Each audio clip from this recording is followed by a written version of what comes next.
Baik, bismillahirrahmanirrahim. Assalamualaikum warahmatullahi wabarakatuh. Alhamdulillah, wassalatu wassalamu ala rasulillah wa ala alihi wa sahbihi wa man walah. Amma ba'd. Teman-teman yang insyaallah dimuliakan Allah Subhanahu wa taala.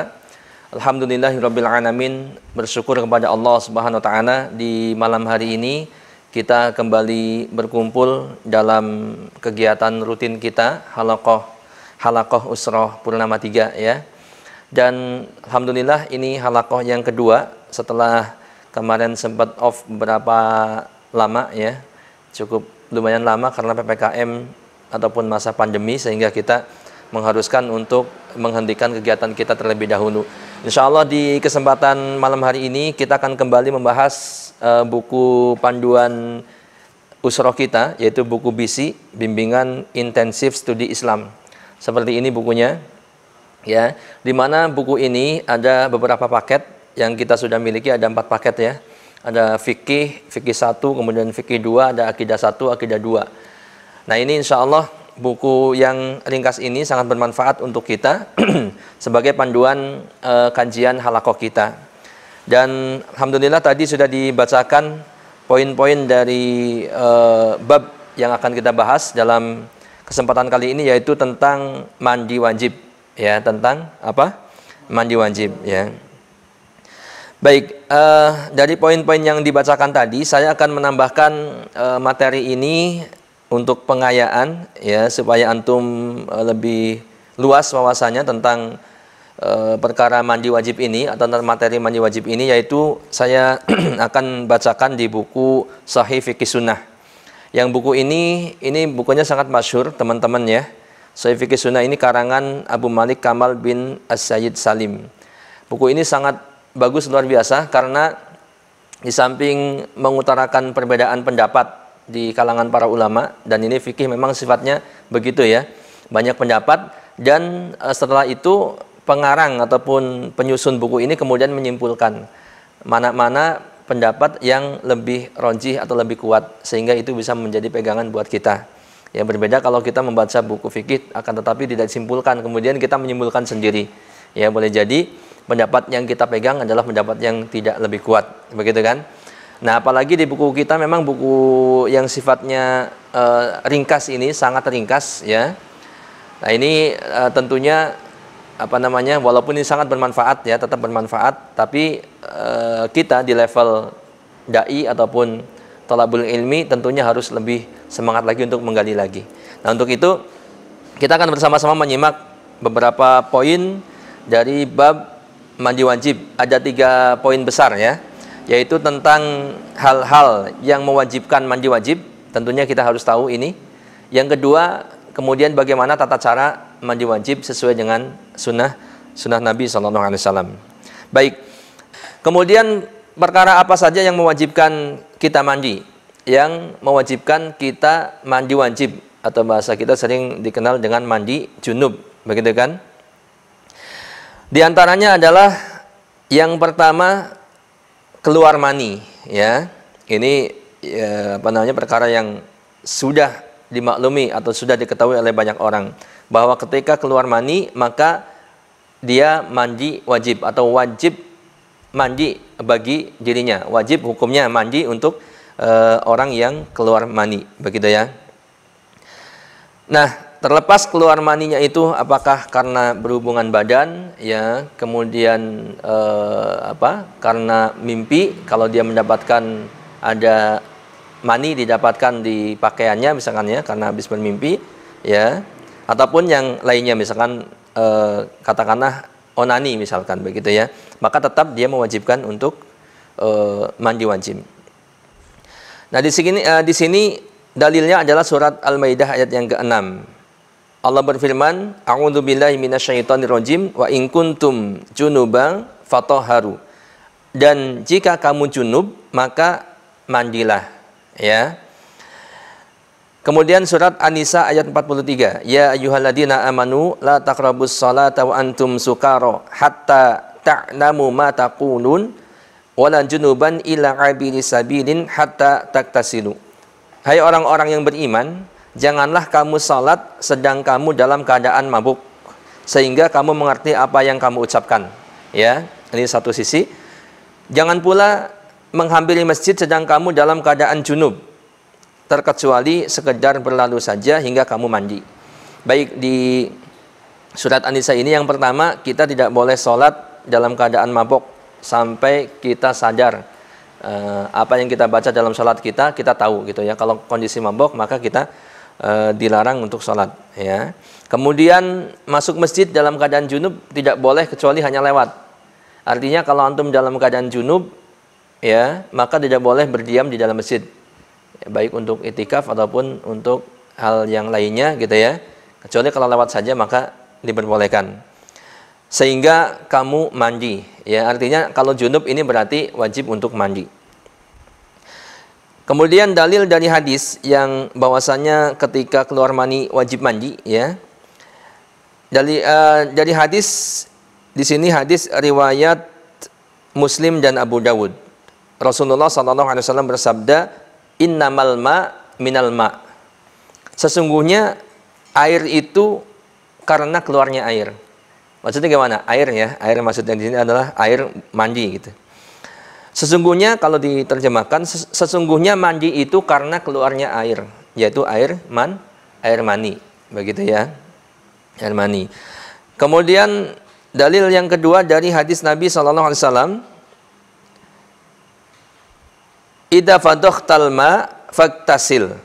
Jika engkau telah menumpahkan air, ya, maksudnya air mani, maka mandilah. Ini Rasulullah SAW mengatakan kepada Ali bin Abi Thalib radhiyallahu an, ya, idza faqdatal ma faktasil. Jika engkau telah mengeluarkan air, yaitu air mani, maka mandilah.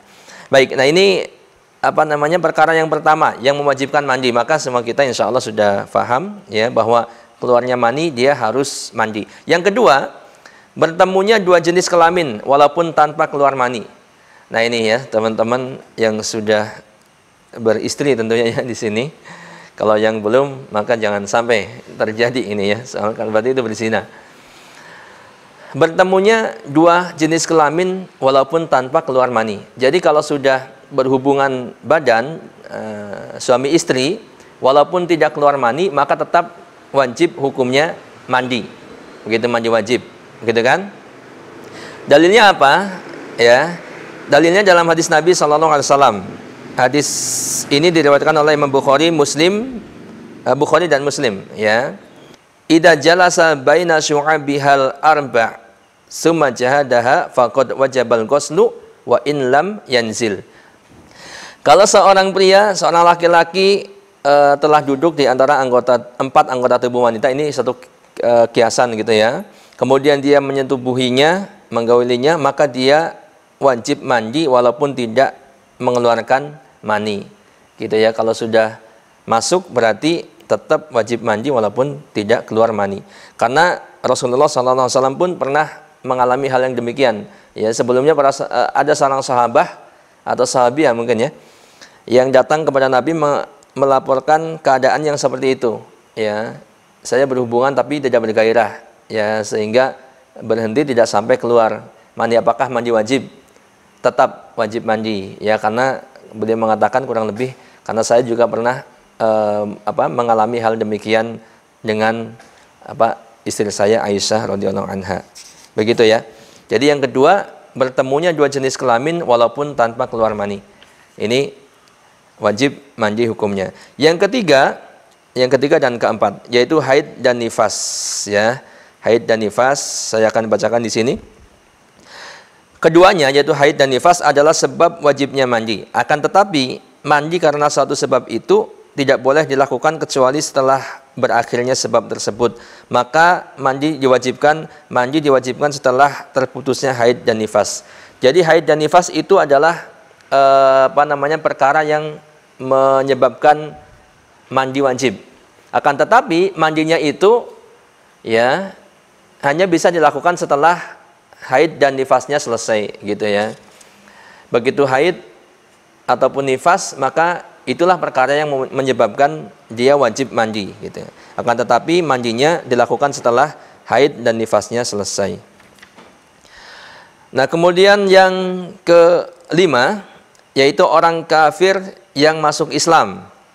Ini perkara juga yang mewajibkan mandi gitu ya. Maka disebutkan dalam buku kita pun, yaitu orang kafir apabila masuk Islam. Akan tetapi di sini ada beberapa perbedaan pendapat. Yang pertama, wajib, ya pendapat ini mengatakan wajib mandi secara mutlak. Pokoknya wajib mandi. Entah dia kafirnya asli dari lahir kemudian masuk Islam, ataupun karena murtad kemudian masuk Islam lagi. Pokoknya dia mutlak wajib mandi, ya. Entah kafirnya itu sebelumnya pernah junub atau pernah mengeluarkan mani katakanlah ya, ataupun belum, pokoknya mandi wajib, gitu kan. Nah, ini pendapat ini berdasarkan dalil-dalil. Yang pertama dalam hadis Qais bin Asim. Ya, di sini dikatakan ketika dia masuk Islam, Nabi SAW memerintahkannya untuk mandi dengan air dan daun bidara. Ini hadis ini diriwayatkan oleh diriwayatkan oleh Abu Dawud, At-Tirmizi dan An-Nasa'i. Kemudian yang kedua dalam hadis Abu Hurairah tentang masuk Islamnya Sumamah bin Usal, yaitu sabda Nabi SAW yang artinya, bawalah ia ke kebun Bani Fulan dan suruhlah ia untuk mandi. Ya, artinya ini Sumamah bin Usal masuk Islam, ya. Kemudian Rasulullah memerintahkan bawa dia ke kebunnya si Fulan. Ya, di sana ada sumur gitu kan. Dan suruhlah dia untuk mandi. Ya, ini artinya setelah orang masuk Islam, ya, orang kafir yang masuk Islam dia wajib mandi. Oke, saya ringkas kemudian pendapat yang kedua. Jadi pendapat yang pertama mengatakan wajib mandi secara mutlak, ya. Pendapat yang kedua, dianjurkan mandi bagi orang kafir yang masuk Islam, kecuali jika ia dalam keadaan junub sebelum masuk Islam, maka ia wajib mandi. Jadi ini hanya dianjurkan. Ya, dianjurkan, artinya tidak wajib. Tidak wajib mandi bagi orang kafir yang masuk Islam, kecuali dia dalam keadaan junub sebelum masuk Islam, maka dia wajib mandi. Begitu. Ya, ini adalah mazhab Asy-Syafi'i dan pendapat ulama-ulama Hanifiyah. Ulama-ulama Hanafiyah. Yang ketiga, ya pendapat yang ketiga, dia tidak wajib mandi secara mutlak. Ini pendapat yang kedua, tadi dianjurkan mandi, ya kecuali orang yang junub sebelum masuk Islam wajib mandi. Kalau yang nggak junub, kayak masih remaja nggak pernah junub misalkan, masuk Islam maka nggak wajib mandi. Ya, ataupun sudah dewasa tapi nggak dalam keadaan junub kemudian masuk Islam maka nggak wajib mandi. Nah, kemudian pendapat yang ketiga, dia tidak wajib mandi secara mutlak. Pokoknya nggak wajib mandi secara mutlak. Ya, ini adalah mazhab Abu Hanifah. Nah, kedua golongan ini yang kelompok pendapat kedua dan ketiga ini berargumen dengan dalil-dalil diantaranya surat Al-Anfal ayat 38 yang artinya, katakanlah kepada orang-orang yang kafir itu, jika mereka berhenti dari kekafirannya, niscaya Allah akan mengampuni mereka tentang dosa-dosa mereka yang sudah lalu. Ya. Kemudian yang kedua dari hadis Amr bin Al-As radhiyallahu anhu secara marfu, ya. Hadis ini mengatakan Islam itu menghancurkan segala dosa yang ada sebelumnya. Islam itu menghancurkan segala dosa yang ada sebelumnya. Tapi kita lihat bagaimana bantahan daripada dua dalil yang dikemukakan oleh kedua pendapat ini.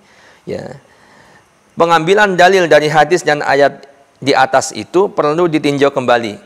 Nah, jadi pakai dalil surat Al-Anfal 38 bahwa orang-orang kafir jika mereka berhenti dari kekafirannya, artinya dia masuk Islam atau beriman, niscaya Allah akan mengampuni mereka tentang dosa-dosa mereka yang sudah lalu. Dan hadis Islam itu menghancurkan segala dosa yang ada sebelumnya.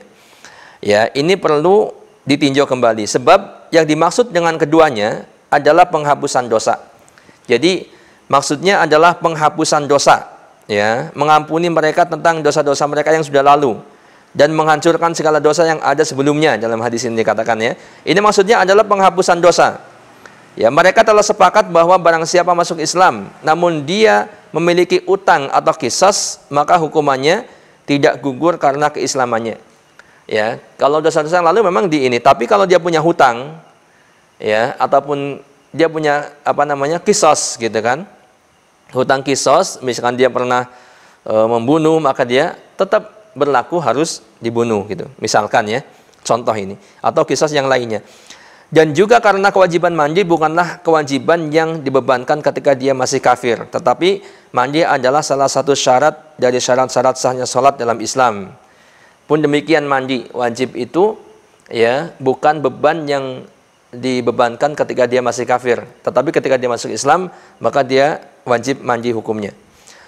Sesungguhnya ia adalah keadaan junub, sesungguhnya ia dalam keadaan junub, sedangkan salat tidak sah bagi orang yang junub, dan keislamannya itu tidak mengeluarkan dia dari kondisi junub. Jadi tetap junubnya itu masih melekat pada dia. Ya, kalau dia masuk Islam belum mandi wajib, maka ya dia dalam keadaan junub. Artinya kalau dia sholat berarti tidak sah. Ya, sehingga maka dalil yang dibawa oleh kedua pendapat ini tidak tepat, begitu maksudnya ya. Baik. Jadi pendapat yang paling kuat ya menurut penyusun buku ini, yang paling kuat adalah wajib mandi bagi orang kafir yang masuk Islam secara mutlak, baik dia kafir asli maupun kafir murtad, begitu ya. Nah, artinya di poin yang kelima, yaitu di antara perkara yang mewajibkan mandi adalah orang kafir yang masuk Islam. Yang keenam adalah salat Jumat. Ini perkara yang mewajibkan mandi ya. Di sini tidak disebutkan salat Jumat ya. Kan tetapi di pembahasan buku Sahih Fiqh Sunnah ini termasuk yang wajib ya, walaupun memang ada perbedaan pendapat, tapi yang kuat, lagi-lagi yang paling kuat ya, salat Jumat ini mewajibkan mandi bagi pelakunya gitu. Mandi Jumat hukumnya wajib dan berdosa bila meninggalkannya, menurut pendapat ulama yang paling sahih. Ini merupakan pendapat Abu Hurairah, Amr bin Yasir, Abu Sa'id Al-Khudri, Al-Hasan Al-Basri. Ini juga riwayat dari Malik, Ahmad, dan madhab Ibnu Hazm. Dasarnya apa? Dasarnya banyak ya. Sini disebutkan banyak hadis Nabi, ada 5 poin dari hadis Nabi. Yang pertama, hadis Abu Sa'id Al-Khudri, yang artinya mandi Jumat itu wajib bagi setiap orang yang sudah balik. Yang kedua, hadis dari Ibnu Umar. Nabi SAW bersabda, yang artinya barang siapa di antara kalian yang mendatangi salat Jumat, hendaklah dia mandi terlebih dahulu. Gitu ya. Yang ketiga, hadis Abu Hurairah. Setiap muslim wajib mandi sekali dalam sepekan. Ia mencuci kepalanya dan tubuhnya. Maksudnya sekali dalam sepekan, yang dimaksud dalam hal ini adalah mandi Jumat, gitu kan. Kemudian hadis Sauban radhiyallahu anhu, Nabi SAW bersabda, yang artinya setiap muslim wajib bersiwak, mandi hari Jumat, dan memakai wewangian keluarganya jika ia punya.